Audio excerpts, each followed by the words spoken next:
তোমারি করি ইবাদত, কেবল তোমারি চাহিনে আমাত। দাও দিশা দাও সরল পথে, দাও দিশা দাও সরল পথে, সিরাত মুস্তাকিম, সিরাত মুস্তাকিম। السلام عليكم ورحمة الله وبركاته. الحمد لله الذي أنزل على عبده الكتاب وهزم وحده الأحزاب وجعل كيد الكافرين في تباب. وأشهد أن لا إله إلا الله وحده لا شريك له رب الأرباب ومسبب الأسباب وخالق الناس من تراب. وأشهد أن سيدنا ونبينا محمدًا عبد الله ورسوله كان خلقه الكتاب ورأيه الصواب وقوله فصل الخطاب. صلى الله تعالى عليه وعلى آله وصحبه إلى يوم الدين والحساب. أما بعد فأعوذ بالله من الشيطان الرجيم. بسم الله الرحمن الرحيم. ضرب الله مثلا عبدا مملوكا لا يقدر على شيء ومن رزقناه منا أحدهما أبقدر على شيء وهو كل على مولاه أينما يوجهه لا يأتي بخير هل يستوي هو ومن يأمر بالعدل وهو على صراط مستقيم. আল্লাহ তাআলা ইরশাদ করেন, আল্লাহ তাআলা দৃষ্টান্ত দিচ্ছেন সেই গোলামের যে কোনো কিছু করতে পারে না, সব কিছু করতে অক্ষম, আর যাকে আমি আল্লাহ তাআলা আমার পক্ষ থেকে উত্তম রিজেক দিয়েছি এবং সে উত্তম রিজেক হতে সে গোপনে এবং প্রকাশ্যে খরচ করছে, এই দুইজন কি সমান হতে পারে? সমস্ত প্রশংসা আল্লাহর, না প্রকৃত বিষয় হচ্ছে তাদের অধিকাংশরা জানে না। আবার আল্লাহ তাআলা দৃষ্টান্ত দিচ্ছেন সেই দুই ব্যক্তির, যাদের মধ্যে একজন হচ্ছে বোবা, কোনো কিছুই করতে পারে না এবং সে তার মুনিবের উপর, মালিকের উপর, অভিভাবকের উপর হচ্ছে বুঝা, যেখানেই তাকে পাঠায় সে কোনো কাজ করে আসতে পারে না, কোনো কল্যাণ নিয়ে আসতে পারে না।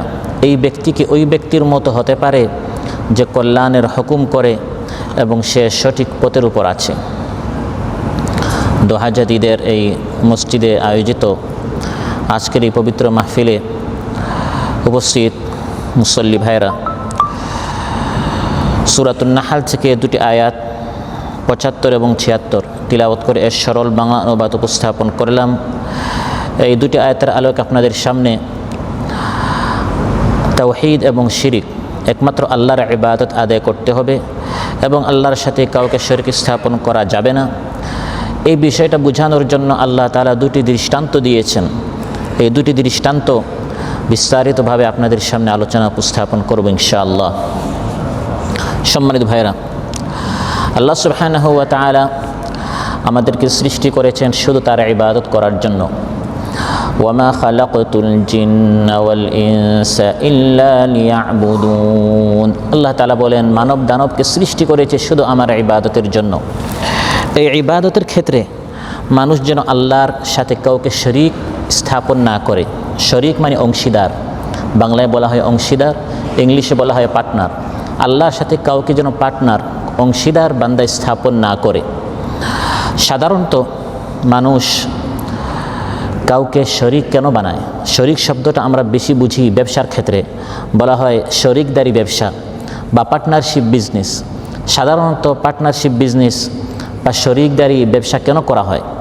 মানুষ তার শরীক, তার অংশীদার, তার পার্টনার খুঁজে সাধারণত তিনটি অভাবের মধ্যে যে কোনো একটি অভাব পূরণ করার জন্য। একটি অভাব হচ্ছে পুঁজির অভাব, আমি ব্যবসা করতে চাচ্ছি, আমার পুঁজি নেই, এজন্য আমি একজন পার্টনার খুঁজি। আরেকটি হচ্ছে অভিজ্ঞতার অভাব, যোগ্যতার অভাব, দক্ষতার অভাব, জ্ঞানের অভাব। ওই অভাবটি পূর্ণ করার জন্য মানুষ সাধারণত পার্টনার খুঁজে, শরীক খুঁজে। আর তৃতীয় অভাব হচ্ছে শক্তির অভাব, সামর্থ্যের অভাব। আমার কাছে ব্যবসার যোগ্যতাও আছে, পুঁজি ক্যাপিটালও আছে, মূলধনও আছে, কিন্তু এই ব্যবসা বিনিয়োগ করে লাভ নিয়ে আসার মতো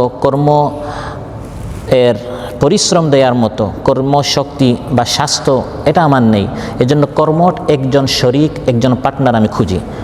এখন আল্লাহ তাআলা এই বিশ্ব পরিচালনা করছেন, আমাদেরকে তিনি রিজেক দিচ্ছেন, সন্তান দিচ্ছেন, স্বাস্থ্য দিচ্ছেন, হায়াত দিচ্ছেন, ইত্যাদি জিনিস দিচ্ছেন। আমরা যখন আল্লাহর সাথে শরিক স্থাপন করি, এই শরিক স্থাপনের মাধ্যমে আমরা কি বুঝাই? এই তিনটার মধ্যে কোনো একটির অভাব আল্লাহর রয়েছে, নাউযুবিল্লাহ। যে অভাবের কারণে আল্লাহ এটা পূরণ করতে পারছেন না, ওই আরেকজন পার্টনার এনে ওই অভাবটি আমরা আল্লাহর পূরণ করতে চাই, নাউযুবিল্লাহ। প্রথম অভাব বলেছিলাম পুঁজির অভাব। এই বিশ্ব পরিচালনার ক্ষেত্রে আল্লাহর কি পুঁজির অভাব আছে? ইয়া আইয়ুহান নাসু আনতুমুল ফুকারাউ ইলাল্লাহ ওয়াল্লাহু হুয়াল গনিয়ুল হামিদ। আল্লাহ তাআলা বলেন, হে মানব সকল, আনতুমুল ফুকারাউ ইলাল্লাহ, আল্লাহর নিকট তোমরা সবাই হচ্ছে ফকির। আমরা সবাই অভাবী, সবাই ফকির মিসকিন। অভাবমুক্ত হচ্ছেন ওয়াল্লাহু হুয়াল গনিয়ুল হামিদ, অভাবমুক্ত হচ্ছেন কেবলমাত্র কে? আল্লাহ তাআলা। তাহলে আল্লাহর অভাব পূরণ করার জন্য তার কোনো শরীকের প্রয়োজন নেই, কারণ তিনি একমাত্র অভাবমুক্ত। সুবহানাল্লাহ। দ্বিতীয় মানুষ শরীক খুঁজে কেন, পার্টনার কেন চায়? অভিজ্ঞতার অভাব। আমার কাছে পুঁজি আছে, টাকা পয়সার অভাব নেই, কিন্তু অভিজ্ঞতার অভাব, যোগ্যতার অভাব, দক্ষতার অভাব। এখন আল্লাহর কাছে পুঁজি আছে, মাল আছে, খাজানা আছে, কিন্তু কাকে কতটুকু দিবেন, এই বিশ্ব কীভাবে পরিচালনা করবেন? এই ক্ষেত্রে আল্লাহর ইলমের যোগ্যতার দক্ষতার কি অভাব আছে? আল্লাহ তাআলা বলেন না, ওয়া আন্নাল্লাহা ক্বাদ আহাতা বিকুল্লি শাইইন ইলমা, সব কিছুর উপর আল্লাহ তাআলা তার ইলম পরিব্যাপ্ত আছে। সুবহানাল্লাহ। আপনার এমন কি ইলম আছে যে ইলম দ্বারা আপনি আল্লাহর ইলমের অভাব পূরণ করবেন? এমন কোনো ইলম সৃষ্টির নেই, বরং সৃষ্টির ইলম হচ্ছে অতি সামান্য। আপনি আল্লাহর শরীক বানাচ্ছেন কোনো নবীকে, কোনো ওলিকে, কোনো সিদ্দিক বা শহীদকে, কোনো ইমামকে, কোনো বুজুর্গকে, কোনো ফকির বা দরবেশকে। আপনি কি মনে করেন এই যাকে শরীক বানিয়েছেন সে আল্লাহর ইলমের যোগ্যতার, দক্ষতার, জ্ঞানের অভাব পূরণ করবে? আল্লাহ বলেন না। মানুষের ইলম কতটুকু? ওয়ামা উতিতুম মিনাল ইলমি ইল্লা কলিলা। আল্লাহ তাআলা বলেন, মানুষকে আল্লাহ তাআলা সামান্যতম ইলম জ্ঞান দিয়েছেন। আমাদের ইলম হচ্ছে অতি সামান্য, আমাদের ইলম হচ্ছে সীমিত, আর আল্লাহর ইলম হচ্ছে অসীম। সুবহানাল্লাহ। অতএব আল্লাহর খাজানা, পুঁজি, মাল পূরণ করার জন্য আল্লাহর কোনো শরীকের দরকার নেই। এটা মানুষের ক্ষেত্রে শরীকের প্রয়োজন হয়। আল্লাহর ইলম এর অভাব পড়েছে, সেটা পূরণ করার জন্য কোনো শরীক প্রয়োজন, সেটাও নয়, কারণ আল্লাহর ইলম এই বিশ্ব পরিচালনার ক্ষেত্রে আল্লাহর যোগ্যতা, দক্ষতা, অভিজ্ঞতার কোনো অভাব নেই। তৃতীয় মানুষ সাধারণত শরীক খুঁজে, অংশীদার খুঁজে এজন্য কারণ তার কাছে যোগ্যতা আছে, ব্যবসার ইলমও আছে, পুঁজিও আছে, কিন্তু কাজ করার মতো তার কাছে শারীরিক শক্তি নেই, দৈহিক ক্ষমতা নেই। আল্লাহ তাআলা অতি দুর্বল, পারছেন না বিষয়টাকে এমন। আল্লাহ তাআলা বলেন, না না, আল্লাহর শক্তি কেমন শোনো, ইন্নাল্লাহা আলা কুল্লি শাইইন কাদির। আল্লাহ তাআলা সব কিছুর উপর ক্ষমতাবান। সুবহানাল্লাহ।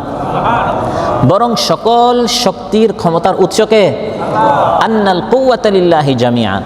অতএব শক্তিও সব আল্লাহর, ইলম যোগ্যতা সব আল্লাহর, খাজানা, ভান্ডার, মাল, সম্পদ, পুঁজি সব আল্লাহর। এই তিনটির কোনো একটি আল্লাহর কোনো ঘাটতি পড়ে নাই, অভাব পড়ে নাই যে ওই অভাবটাকে পূরণ করার জন্য আল্লাহর কোনো অংশীদার, কোনো পার্টনার স্থাপন করতে হবে। এই শিরকের অসারতা, শিরক যে বাতিল, শিরক যে মিথ্যা, এটা যে ভিত্তিহীন, এটা বুঝাবার জন্য কোরআনে কারিমে আল্লাহ তাআলা নানাভাবে আলোচনা করেছেন। কখনো তাওহীদের হুকুম করেছেন, শিরক থেকে নিষেধ করেছেন। আবার কখনো আগের জাতিদের মধ্যে যারা একমাত্র আল্লাহর ইবাদত করেছে তারা কিভাবে কামিয়াব হয়েছে তাদের ঘটনা উল্লেখ করেছেন। আর যারা আল্লাহর সাথে শিরক স্থাপন করেছে তারা কিভাবে ধ্বংস হয়েছে ওই মুশরিকদের ঘটনা উল্লেখ করেছেন। আবার কখনো আল্লাহ তাআলা তাওহীদ ও শিরকের বিষয়টা বোঝাবার জন্য বিভিন্ন মিসাল, এক্সাম্পল, দৃষ্টান্ত, উপমা আল্লাহ তাআলা উপস্থাপন করেছেন। যেমন আমার আলোচ্যায় আল্লাহ তাআলা শিরকের বুতলান, অসারতা বুঝাবার জন্য দুটি দৃষ্টান্ত উল্লেখ করেছেন। দৃষ্টান্ত উপস্থাপন করলে বিষয়টা বুঝতে সহজ হয় না কঠিন হয়? সহজ হয়। কোরআন কারীমে এভাবে আল্লাহ তাআলা অনেক দৃষ্টান্ত দিয়েছেন। ওয়ালাকাদ দারাবনা লিন-নাসি ফি হাযাল কুরআনি মিন কুল্লি মাসালিন লাআল্লাহুম ইয়াতাযাক্কারুন। আল্লাহ তাআলা বলেন যাতে করে মানুষ বুঝতে পারে, অনুধাবন করতে পারে। আমি আল্লাহ তাআলা কি বলতে চাই এটা যাতে করে মানুষ বুঝতে পারে, এই জন্য আমি আল্লাহ তাআলা এই কোরআনের মধ্যে বিভিন্ন ধরনের দৃষ্টান্ত, এক্সাম্পল আমি উপস্থাপন করি। সুবহানাল্লাহ। আল্লাহ তাআলা আমাদেরকে কোরআনের দৃষ্টান্তগুলো বুঝার তৌফিক দান করুন। কোরআন সবাই বুঝতে পারে না, যারা চেষ্টা করে তারা বুঝে। যারা কোরআনের কাছে আসে, যারা কোরআনের পৃষ্ঠা উল্টায়, যারা কোরআনের ছাত্র হয়, তাদের জন্য কোরআন বুঝা সহজ করে দেন কে? কোরআনের দৃষ্টান্ত বুঝা সহজ যদি মানুষ কোরআনের দৃষ্টান্ত বুঝতে চায়। কোরআন বলছে ওয়াতিলকাল আমসালু নাদরিবুহা লিন-নাসি ওয়া মা ইয়াকিলুহা ইল্লাল আলিমুন। এই হচ্ছে দৃষ্টান্ত আমি আল্লাহ তাআলা পেশ করছি। যারা জ্ঞানী, যারা কোরআন অধ্যয়ন করে, যারা কোরআন নিয়ে চিন্তা করে আমার রব কি বলেছেন, আমার আল্লাহ কি বুঝাতে চেয়েছেন, ওয়া মা ইয়াকিলুহা ইল্লাল আলিমুন, তারা এই দৃষ্টান্তগুলো বুঝতে পারে। সুবহানাল্লাহ। এই শিরিক যে মিথ্যা এটা বুঝাবার জন্য আলোচ্যায় আল্লাহ তাআলা দুটি দৃষ্টান্ত দিয়েছেন। এর আগের আয়াতে আল্লাহ তাআলা বলেছেন ফালা তাদরিবু লিল্লাহিল আমসাল, আল্লাহর সাথে তোমরা কোনো দৃষ্টান্ত উপস্থাপন করিও না। আল্লাহ স্রষ্টা, আর তোমরা আল্লাহর সাথে যে দৃষ্টান্ত উপস্থাপন করছো এটা তো হচ্ছে সৃষ্টি, মাখলুক। স্রষ্টা আর সৃষ্টি, খালিক আর মাখলুক সমান হতে পারে না। তাহলে মাখলুকের দৃষ্টান্ত তোমরা খালিকের সাথে কিভাবে দাও? অর্থাৎ মুশরিকরা বলতো আমরা আসলে আল্লাহর পূজা করি কেন? যে কোনো রাজা বাদশা পর্যন্ত পৌঁছতে হলে বিভিন্ন বায়া লাগে, মাধ্যম লাগে, মন্ত্রী, মিনিস্টার, এমপিদেরকে ধরতে হয়। তো আমরা গুনাহগার মানুষ, আল্লাহর নিকট চাইলে আল্লাহকে আমাদের কবুল করবেন, এই জন্য আমরা বিভিন্ন অলি আউলিয়াদের মাধ্যমে আল্লাহর নিকট পৌঁছতে চাই। তো আল্লাহ তাআলা বলেন ওই দুনিয়ার রাজা বাদশাদের মতো কিন্তু আল্লাহ তাআলা নন। আল্লাহ তাআলার দৃষ্টান্ত ওই দুনিয়ার ফালা তাদরিবু লিল্লাহিল আমসাল, আল্লাহর দৃষ্টান্ত ওই দুনিয়ার রাজা বাদশাদের সাথে তোমরা দিও না। আর যদি উপমা এর সাহায্যে কথা বুঝাতেই হয় তাহলে সঠিক দৃষ্টান্ত এই আলোচ্যায়তে আল্লাহ তাআলা বলেন তোমরা যেসব উপমা দিচ্ছ দুনিয়ার রাজা বাদশাদের সাথে আল্লাহর দৃষ্টান্ত, এগুলো হচ্ছে ভুল দৃষ্টান্ত, যার ফলে এর ফলাফলটাও ভুল হচ্ছে, তোমরা মুশরিক হয়ে যাচ্ছ। আর সঠিক উপমা যদি জানতে চাও তাহলে আল্লাহ তাআলা নিজেই তোমাদেরকে উপমা দেওয়া শেখাচ্ছেন। সুবহানাল্লাহ। সেই উপমা কি? দারাবাল্লাহু মাসালান আবদাম মামলুকান লা ইয়াকদিরু আলা শাই। আল্লাহ বলেন একটা দৃষ্টান্ত, এক গোলাম, দাস, চাকর, যে কোনো কিছু করতে সক্ষম না, একেবারে অক্ষম।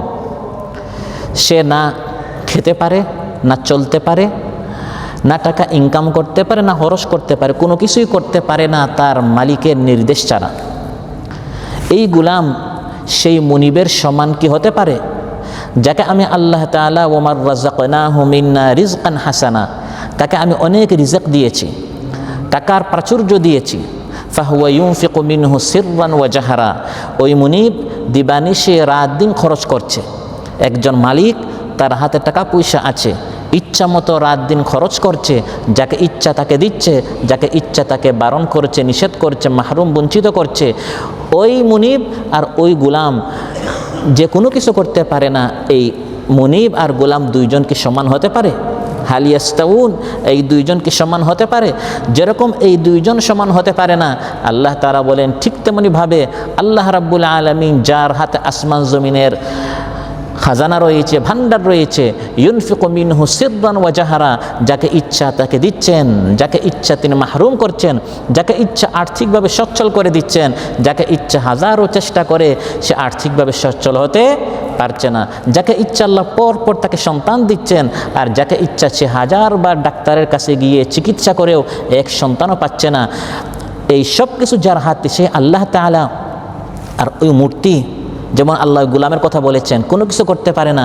ওই মূর্তিগুলো, দেবদেবী, প্রতিমা, যাদের নিকট গিয়ে তোমরা সন্তান চাও, বা মাজারে শায়িত যে সকল অলি আউলিয়াদের নিকট গিয়ে তোমরা সন্তান চাও, ওই আল্লাহ তাআলা যার ইচ্ছায় আসমান জমিনের ধনভাণ্ডার, ওই আল্লাহ তাআলা আর এই সকল শায়িত ব্যক্তি বা মূর্তি প্রতিমা এরা কি সমান হতে পারে?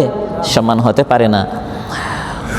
দেওয়ার ইচ্ছা এবং দিতে পারেন এই সব কিছু কার হাতে? আল্লাহর হাতে। ওমার রাযাকনাহু মিন্না রিজকান হাসানা ফাহুয়া ইউনফিকু মিনহু সিররান ওয়া জাহরা। রাত দিন আল্লাহই দেন। যদি কোনো কিছু আপনার দরকার, শুধু আল্লাহর নিকট চাইবেন।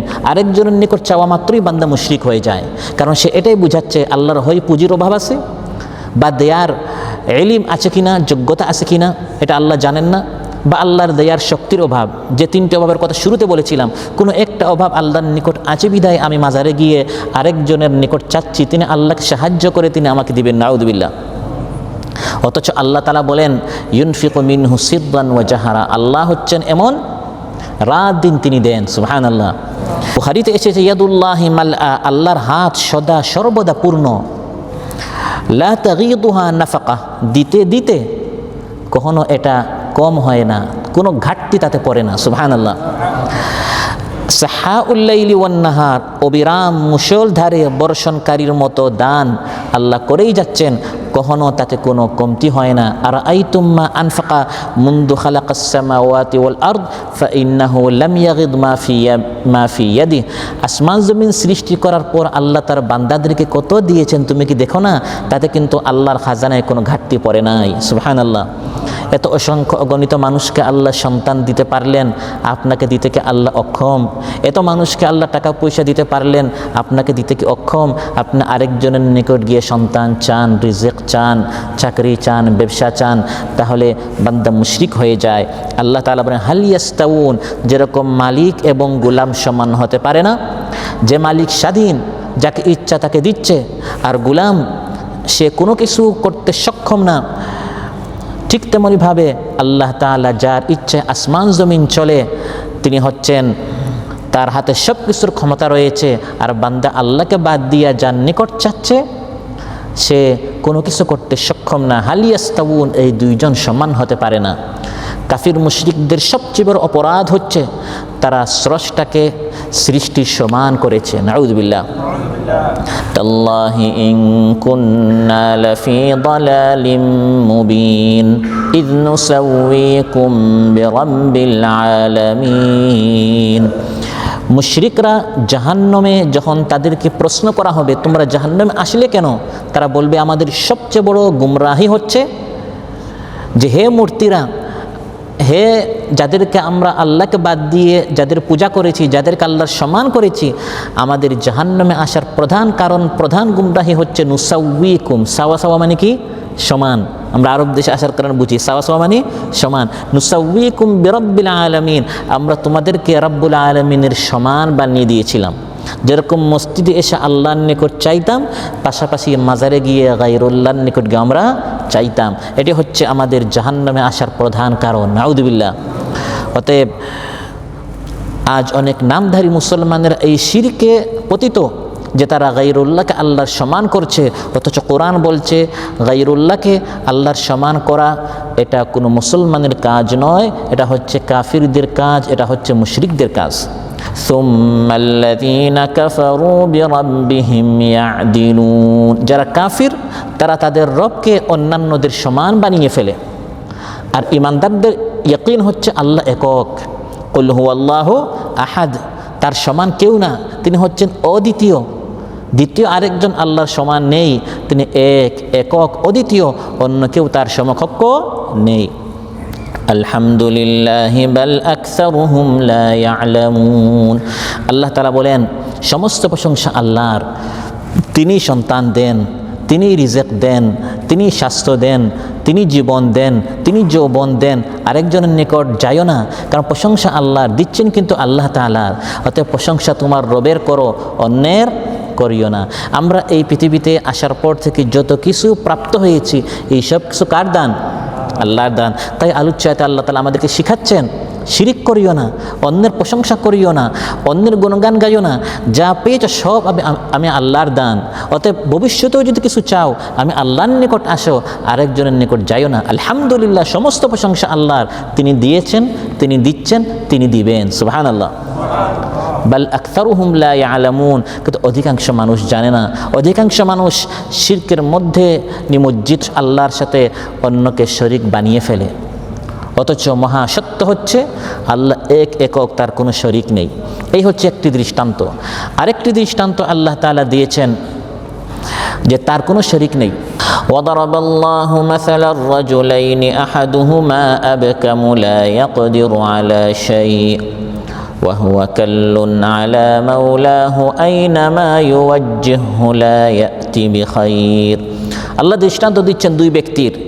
এক ব্যক্তি হচ্ছে বোবা, কোনো কিছুই করতে পারে না, সে তার মালিকের উপর বোঝা, কোনো কাজ করে আসতে পারে না, কোনো কাজ করতে সক্ষম না, কোনো একটি কাজে পাঠালে সে কাজ আরও বাড়ায়। এই ব্যক্তি ওই ব্যক্তির কি সমান হতে পারে? যে ব্যক্তি সব কিছু বুঝে জানে, শুধু বুঝে জানে তা নয়, বরং আরেকজনকে সঠিক পথের দিকে আহ্বান করে, ইয়ামুরু বিল আদিল, ন্যায় ইনসাফের হুকুম করে, সে নিজে সঠিক পথের উপর আছে। এই দুইজনকে সমান হতে পারে? সমান হতে পারে না। ঠিক তেমনিভাবে মূর্তি, প্রতিমা, এরা হচ্ছে বুবা, এরা বধির। তোমরা তাদের নিকট গিয়ে যে চাচ্ছ, সে কোনো কিছুই শুনতে পারছে না, সে তোমাকে দিবে কি? সে তো তার নিজের থেকে কোনো ক্ষতি দূর করতে পারে না। আর আল্লাহ তাআলা সব কিছু দেখেন, শুনেন, শুধু তা নয়, ইয়ামুরু বিল আদলি, তার সৃষ্টিকে সঠিক পথের দিকে তিনি প্রদর্শন করেন। সুবহানাল্লাহ। ওয়া আলাল্লাহি কাসদুস সাবিলি ওয়া মিনহা জাইদ ওয়ালাউ শাআ লাহাদাকুম আজমাইন। আল্লাহ তাআলা বলেন, আল্লাহ তাআলা তোমাদেরকে সঠিক পথ দেখাচ্ছেন। ইয়ামুরু বিল আদলি ওয়া হুয়া আলা সিরাতিম মুস্তাকিম, তিনি তোমাদেরকে সঠিক পথ দেখাচ্ছেন। দুনিয়ার ক্ষেত্রে কিভাবে শান্তি পাবে আর আখিরাতে কিভাবে মুক্তি পাবে, সব আল্লাহ দেখাচ্ছেন। সেই আল্লাহকে বাদ দিয়ে তোমরা সেই মূর্তির পিছনে যাও কি করে? যে নিজে বোবা, বধির, অন্ধ, সে নিজেই জানে না কোনটা সঠিক কোনটা ভুল। তোমরা নিজ হাত দ্বারা তাদেরকে বানাচ্ছ, তারপর তোমরা তাদের পূজা করছো। এটা কিভাবে কোনো জ্ঞানী ব্যক্তির কাজ হতে পারে? অতএব আল্লাহ তাআলা আলোচ্য আয়াতে দুইটা দৃষ্টান্ত দিয়ে দীপালোকের মতো স্পষ্ট করে দিতে চান যে স্রষ্টা আর সৃষ্টি সমান হতে পারে না। রাসূল সাল্লাল্লাহু আলাইহি ওয়াসাল্লাম সবসময় এই বিষয়ে তিনি সোচ্চার ছিলেন। কথায় কাজে কোনোভাবে যেন মানুষ কোনো মাখলুককে খালিকের সমান না করে, এমনকি সাইয়্যিদুল মুরসালিন সাল্লাল্লাহু আলাইহি ওয়াসাল্লামকেও যেন কেউ আল্লাহর সমান না বানায়। হঠাৎ একদিন এক ব্যক্তি আসলো, এসে বলল, ইয়া রাসূলুল্লাহ, মাশা আল্লাহ ওয়া শি'তা, আমার এই কাজটা হবে যদি আল্লাহ এবং আপনি চান, যদি আল্লাহ এবং আপনি চান। মহানবী সাল্লাল্লাহু আলাইহি ওয়াসাল্লাম ইরশাদ করলেন, আজআলতানি লিল্লাহি নিদ্দান, তুমি কি আমাকে আল্লাহর সমান বানিয়ে ফেললে? বালকুল, বরং বলো মাশা আল্লাহ ওয়াহদা, শুধু আল্লাহ চাইলে হবে, আল্লাহ এবং আপনি না। আমি কে? তিনি শ্রেষ্ঠ সৃষ্টি হওয়ার পরেও বলছেন, এখানে আমার কোনো এখতিয়ার নেই। এই গোটা পৃথিবী পরিচালনার ক্ষেত্রে একমাত্র এখতিয়ার, একমাত্র ক্ষমতা, একমাত্র নির্দেশ, হুকুম চলে কার? আল্লাহ তাআলা। একমাত্র আল্লাহ চাইলে কাজটা হবে। নবী তার নিজের ক্ষেত্রে বলছেন, তুমি এরকম বলিও না যে হে নবী, আপনি এবং আল্লাহ চাইলে, এবং মানে দুইজন কি হয়ে গেল? সমান হয়ে গেল। এখানে আমি নবীকেও আল্লাহর সমান, আল্লাহর সাথে উল্লেখ করা যাবে না, কারণ এখানে ইখতিয়ার শুধু আল্লাহর চলে। সুবহানাল্লাহ। অতএব শিরকের বিষয়ে মহানবী সাল্লাল্লাহু আলাইহি ওয়াসাল্লাম এভাবে স্পষ্টভাবে আমাদেরকে সতর্ক করেছেন, কোনো অবস্থায় স্রষ্টার সমান কোনো সৃষ্টিকে বানানো যাবে না। আল্লাহ সুবহানাহু ওয়া তাআলা এই আয়াতে দুটি দৃষ্টান্ত দিয়েছেন, যেরকম মালিক, মুনিব, অভিভাবক এবং গোলাম সমান হতে পারে না। তারপর যেমন একজন বোবা, অন্ধ, বধির, কিছুই বুঝে না, কিছুই জানে না, কিছুই শোনে না, এই ব্যক্তি ওই ব্যক্তির সমান হতে পারে না যে সব কিছু দেখে শুনে বুঝে সবাইকে সঠিক পথ দেখাচ্ছে।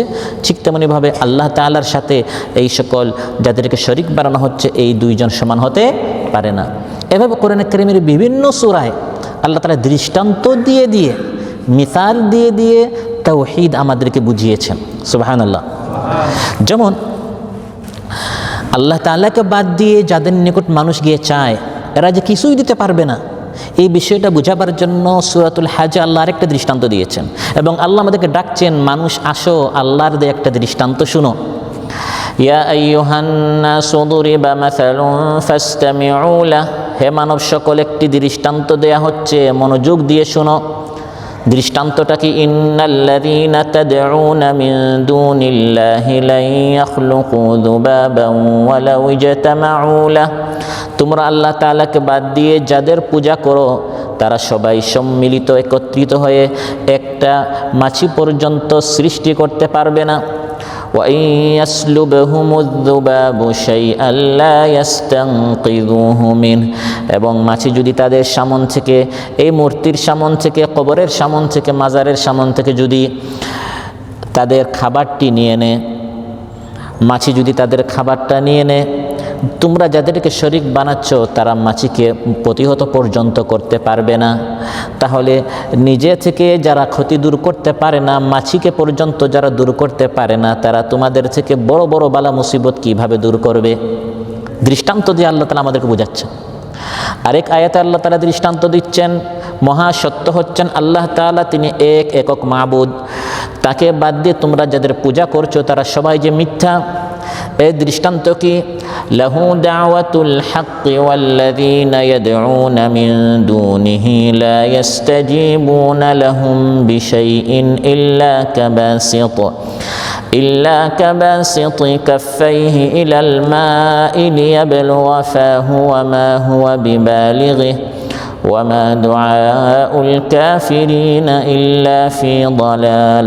আল্লাহ তাআলা বলেন একমাত্র সঠিক ইবাদত হচ্ছে আল্লাহ তাআলার, আর আল্লাহকে বাদ দিয়ে তোমরা যাদেরকে ডাকো এই মিথ্যা মূর্তি, প্রতিমা ইত্যাদি, তাদের দৃষ্টান্ত হচ্ছে ওই ব্যক্তির মতো যে ব্যক্তি অনেক দূরে পানি আছে, এখানে দাঁড়িয়ে পানিকে বলে পানি আসো আমার মুখ পর্যন্ত, পানি কি আসবে?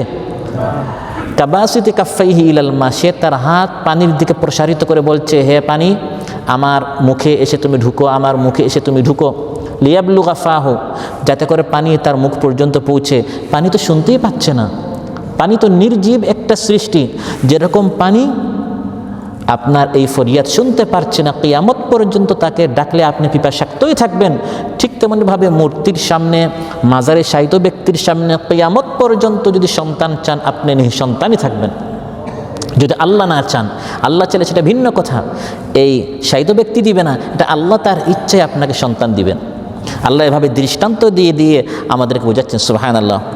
তারপর যারা মুশরিক, তাদের যে কোনো অভিভাবক নেই, যারা মুমিন তাওহীদবাদী, তারা শক্ত এক বন্ধন আল্লাহ তাআলাকে আঁকড়ে ধরেছে, বিপদে পড়লে আল্লাহর নিকট আশ্রয় চায়, মুসিবতে পড়লে আল্লাহকে ফরিয়াদ করে। কিন্তু আল্লাহকে বাদ দিয়ে যারা গায়রুল্লাহর নিকট যাচ্ছে, তারা যে আশ্রয়হীন হয়ে যাচ্ছে, তাদের আপন বলতে যে কেউ নেই, এই বিষয়টা বোঝাবার জন্য আল্লাহ একটি দৃষ্টান্ত দিয়েছেন। ওয়ামান ইউশরিক বিল্লাহি ফাকান্নামা খাররা মিনাস সামাই ফাতাখতাফুহু আত-তায়র আও তাহওয়ি বিহি আর-রিহু ফি মাকানিন সাহিক, যে আল্লাহর সাথে শিরিক করে সে যেন আকাশ থেকে জমিনে ছিটকে পড়ল, অতঃপর পাখি তাকে ছু মেরে নিয়ে গেল, অথবা বাতাস তাকে উড়িয়ে নিয়ে দূরবর্তী কোনো স্থানে নিক্ষেপ করলো। আসমান থেকে যখন কেউ জমিনে পড়ে তখন তার আর কেউ নেই, পাখি ইচ্ছা মতো তাকে টুকরো টুকরো করে খেয়ে ফেলে বা বাতাসে তাকে উড়িয়ে বিভিন্ন জায়গায় নিয়ে যায়, সে একবারে বেসাহারা, বেকাস, একবারে আশ্রয়হীন হয়ে যায়।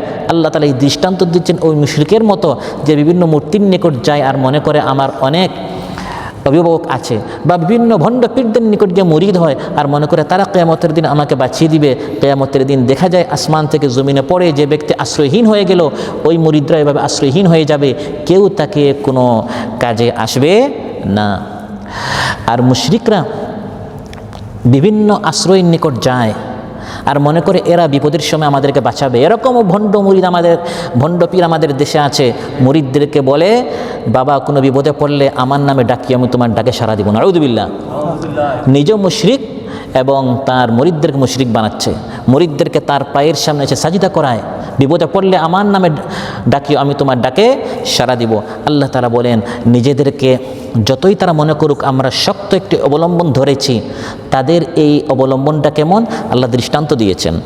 মাসালুল্লাযীনা ইত্তাখাযু মিন দুনিল্লাহি আউলিয়া কামাসালিল আনকাবুতি ইত্তাখাযাত বাইতা ওয়া ইন্না আওহানাল বুয়ুতি লাবাইতুল আনকাবুতি লাউ কানু ইয়ালামুন। মাকড়সার ঘরের মতো আল্লাহ দৃষ্টান্ত দিচ্ছেন। মাকড়সা সে একটি ঘর বানায় আর মনে করে এরকম শক্ত ঘর কি পৃথিবীর কেউ আছে, এত শক্তভাবে আমি জাল বিস্তার করেছি, আমার ঘরের ভিতরে কেউ ঢুকতে পারবে না। তোমার ঘরের ভিতরে কেউ ঢুকতে পারবে না কথাটা ঠিক, কিন্তু তোমার ঘরটা উড়িয়ে দেওয়ার জন্য একটি ফু যথেষ্ট। মাকড়সার ঘর একটা ফু দিলে কী হয়ে যায়? উড়ে যায়। আল্লাহ তাআলা বলেন, যারা মুশরিক আল্লাহকে বাদ দিয়ে অন্যান্যদের নিকট আশ্রয় চায়, এদের দৃষ্টান্ত হচ্ছে মাকড়সার ঘরের মতো, ফু মারলেই তারা নির্বাসনে চলে যায়। সুবহানাল্লাহ। আর যারা আল্লাহ তাআলাকে আঁকড়ে ধরে, কঠিন বিপদ আপদ মুসিবত আসতে পারে, ঝড় তুফান যতই আসুক, আল্লাহ তাআলা তাদেরকে বাঁচান। সুবহানাল্লাহ। সর্বশেষ যে দৃষ্টান্ত বলবো সেটি হচ্ছে আল্লাহ তাআলা সূরাতুজ জুমারে মুশরিকদের একটা দৃষ্টান্ত দিয়েছেন। দারাবাল্লাহু মাসালার রাজুলান ফীহি শুরাকাউ মুতাশাকিসুনা ওয়া রাজুলান সালামান লিরাজুলিন হাল ইয়াস্তাওয়িয়ানি মাসালা আলহামদুলিল্লাহি বাল আকসারুহুম লা ইয়ালামুন। আল্লাহ বলেন, বান্দা একটু চিন্তা করো, একজন চাকর, তার বেশ কয়েকজন মনিব আছে। আবার এই মনিবগুলো, এই মালিকগুলো বিপরীতমুখী, কেউ বলে দাঁড়াও, কেউ বলে বসো। একজন তাকে বলে যাও রুটি আনতে যাও, আরেকজন বলে না এই এক্ষুনি গিয়ে তুমি পানি আনো। এই চাকর কি শান্তিতে আছে? না ওই চাকর সালামাল লিরাজুল, যে শুধু এক মালিকের গোলামি করে, কে শান্তিতে আছে? যে শুধু এক মালিকের গোলামি করে। আল্লাহ তাআলা বলেন, ঠিক তেমনইভাবে যার 360 মূর্তি, কোটি কোটি যার মূর্তি আছে, এই ব্যক্তিকে শান্তিতে থাকবে? না যে শুধু আল্লাহু আহাদ, একমাত্র আল্লাহর আশহাদু আল্লা ইলাহা ইল্লাল্লাহু ওয়াহদাহু লা শারীকা লাহু, সে আল্লাহ ছাড়া অন্য কারো ইবাদত করে না, এই ব্যক্তি শান্তিতে আছে। সুবহানাল্লাহ। অতএব এভাবে বিভিন্ন দৃষ্টান্ত মিসাল দিয়ে আল্লাহ তাআলা আমাদেরকে এই বিষয়টা আমাদের বোধগম্য করাতে চান, বুঝাতে চান, বান্দা শুধু আমার ইবাদত করো, অন্য কারো ইবাদত করিও না, শিরকের মধ্যে তুমি নিমজ্জিত হইও না, অন্যথায় তোমার সব ইবাদত নষ্ট হয়ে যাবে। আল্লাহ সুবহানাহু ওয়া তাআলা আমাদের সবাইকে আমৃত্যু তাওহীদের উপর অটল থাকার তৌফিক দান করুন, শুধু তার ইবাদত করার, বন্দেগী করার তৌফিক দান করুন। সব ধরনের শিরক থেকে, বেদাত থেকে আমাদেরকে হেফাজত করুন। আমাদের মধ্যে যারা অসুস্থ আছেন আল্লাহ সুস্থ করে দেন, যারা ঋণগ্রস্ত আছেন আল্লাহ ঋণ পরিশোধ করার তৌফিক দান করুন, যার যে পেরেশানি আছে আল্লাহ তাআলা পেরেশানি দূর করুন, কঠিন বিষয়গুলো আল্লাহ তাআলা সহজ করে দেন। আসসালামু আলাইকুম ওয়া রাহমাতুল্লাহি ওয়া বারাকাতুহু। কেবল তোমারই করি ইবাদত, কেবল তোমারই চাহি নিয়ামত। দাও দিশা দাও সরল পথে, দাও দিশা দাও সরল পথে, সিরাত মুস্তাকিম, সিরাত মুস্তাকিম।